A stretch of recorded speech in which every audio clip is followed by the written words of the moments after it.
Hey, welcome back to NATO Plays. We're still learning something about each other. And these are like little cherubs with wings, and there's like a king cherub. Yeah. In fact, I think they're called cherubs. Are they? I mean, that's... Deer and decoration. I'm sure that's biblical. Yeah, of course. Oh, it's got like a evil alien demon face behind it. It's all of a sudden. It's all gilded, man. With the Gilded Age. You just dig a little deeper and it was all crap, man. And you know what? Nothing's changed, bruh. We're still living in the Gilded Age. Yeah, that's not gold up on a Trump Tower, bro. That's just brass. It's just all lies. Like, what are you even saying? I don't fucking know. I was hoping you'd stop me. Torture attack. You raped that booty. Yeah. I can't tell. Like, are you just on a wall? Yeah, I'm on a wall. The perspective's shifted. Wow, it's making me sick. All right, Mike. I believe it's your turn, actually. When last we left this game, I asked you what R-rated movie you'd watch, and it was it. Yeah, I was gonna say. And that was it.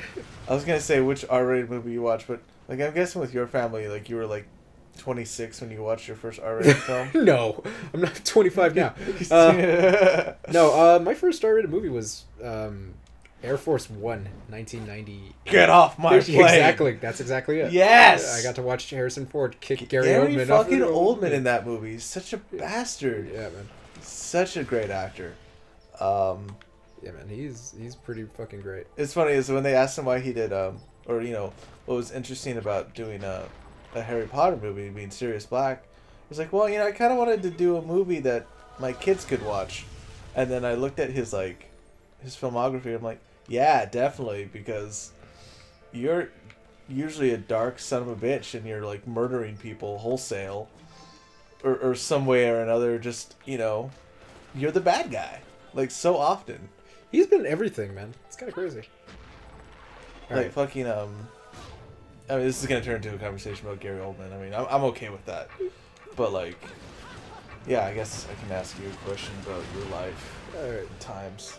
Max Don't get Perez. super excited. Yeah, I'll slow down. Sorry. So, Okay, Max. Tell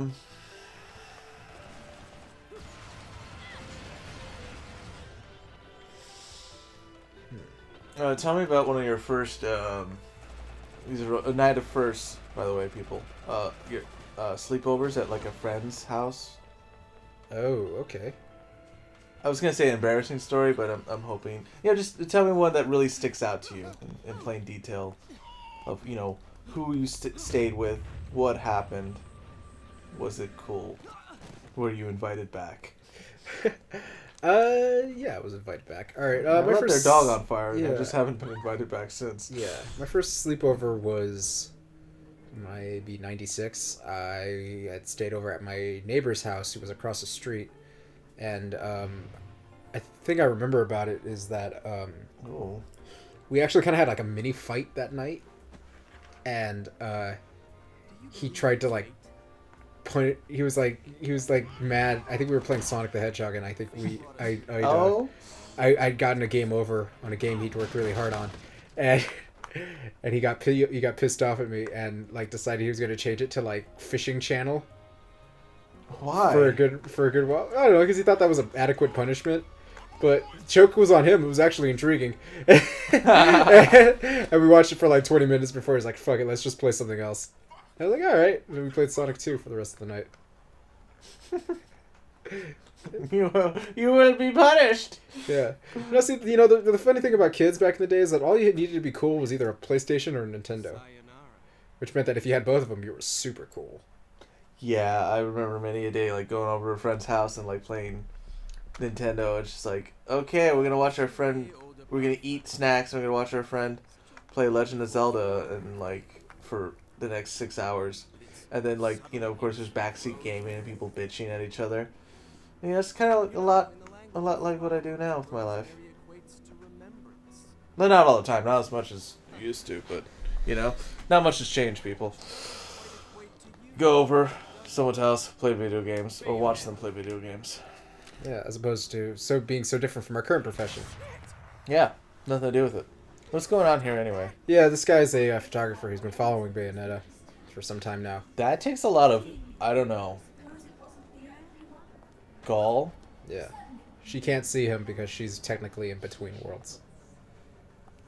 But she likes to fuck with him because she's Wait, funny. she can't see him or he can't see her? He can't see her, excuse me. Yeah. So she's definitely the dom. Oh. Damn it! Wait! You can't just run away from me like that. Yeah, she can. I saw that day.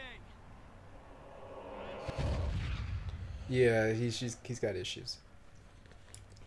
Call him a magazine wreck because he's got issues.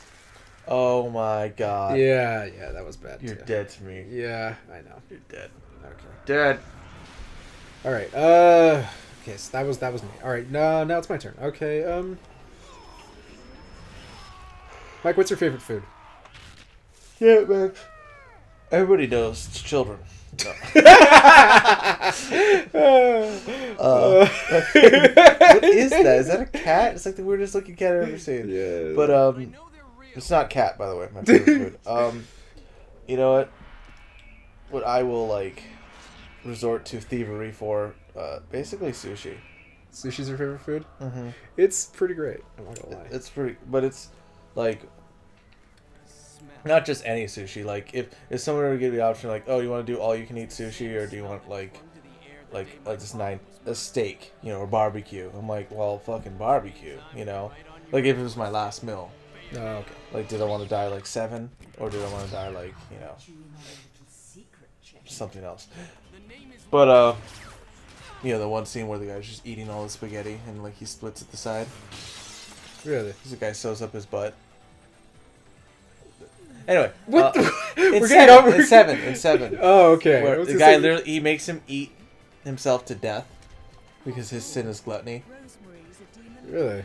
Yeah, it's fucked up, and like, you know, the heroes or whatever, Morgan Freeman and Brad Pitt, they find this guy and he's like strapped to a chair at a table, and he's being force fed, and until he literally splits at the side and dies. Oh, I remember that one. Yeah, it's fucked. And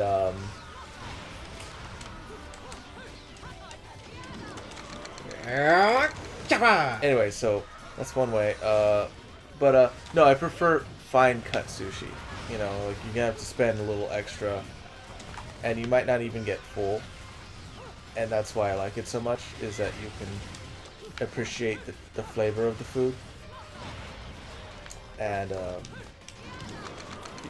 that's why you take your time, because obviously it's more expensive. And yeah, I mean, basically any food that is just really overpriced. Yeah. So you like any? You like Ritz? Yeah. Like I'll spend $20 on like a 5-ounce piece of meat. Damn. Again, you don't do this all the time. You know, and like for the rest of the month, I'll eat ramen, or like, you know, eat at work or like go to someone's house and eat their food. You know, if they're being hospitable, of course. Just so I can like get that. Like it's like, yeah, I could spend like $20 on weed and be high for a week, or I could spend like $400 on cocaine. Thanks. It was an interesting look into your life. Kind of food. It's Okay. just how I roll.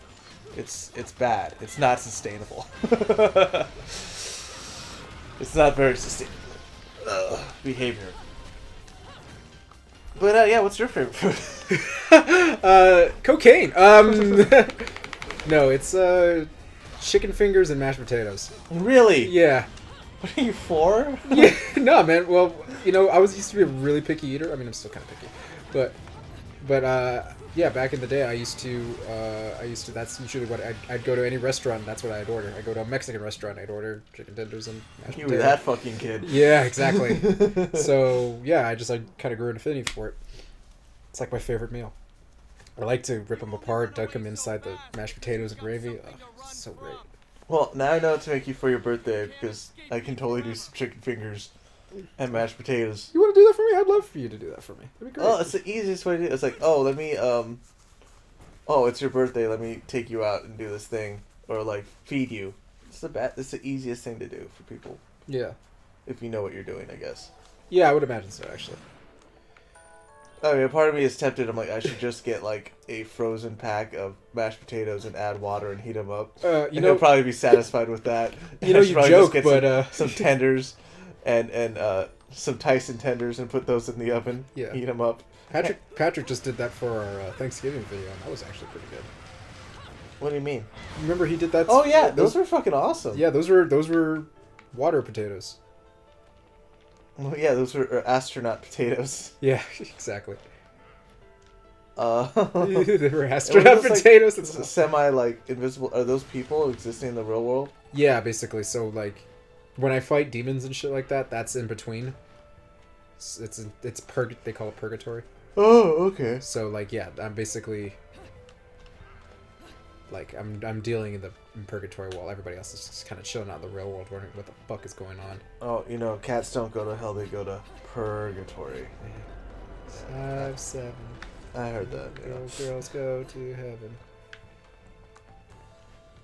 1, 2, Freddy's coming for you. 3, 4, he's at your door. 5, 6. Fuck your dick. No. Yeah. Oh damn. No, 5, 6 crucifix. Yeah. 7, 8. Wave of hate. Okay, so is it my turn now? Because I mean, you kind of just ended up asking the same thing, but it's fine. I can deal with that. I mean, I love your answer. Because in contrast to what I said, it's like, oh yeah, pizza, chicken and potatoes. Yeah, whatever, man. Ask away. All What the right. hell are these things? So wheels and legs. Jesus. Sick. Nice. That was badass. Thank you. Wow. Mwah. The spell is broken. Okay. Let's see.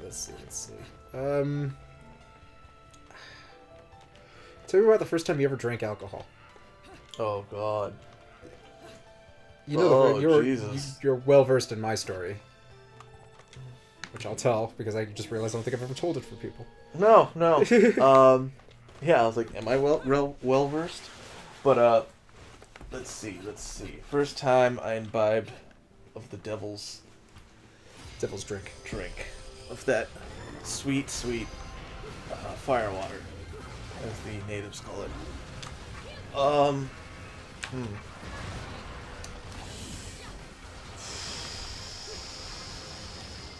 Okay, I'm sure there are plenty of times where my pops like gave me a sip of his beer when I was younger, but that's not a story.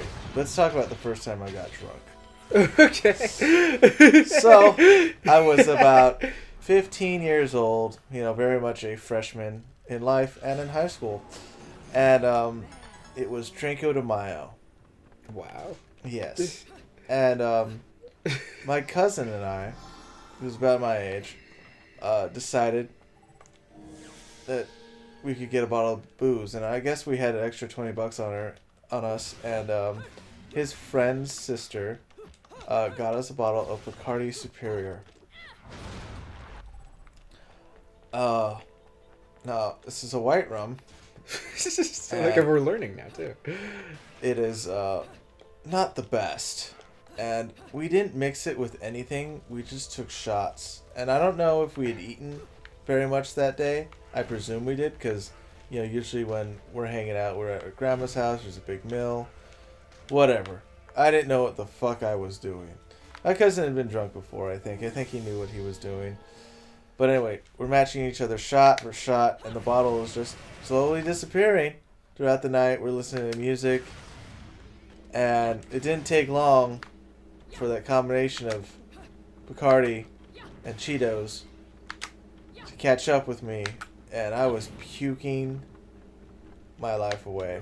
Meanwhile, my cousin had like this girl over who's basically a daughter of a family friend, and you know, they're making out, whatever, they're doing their thing, and I'm like dying in the toilet, And like I eventually fall asleep on the floor of his bedroom, and I think I didn't have a pillow, so I used my shoe, and I just passed out that way, like next to a trash can or something. Wow. Okay, that's... And the next 2 days, I just had the worst fucking hangover imaginable. I told my mom, and everybody else actually, all the adults or whatever, older cousins, that I was sick.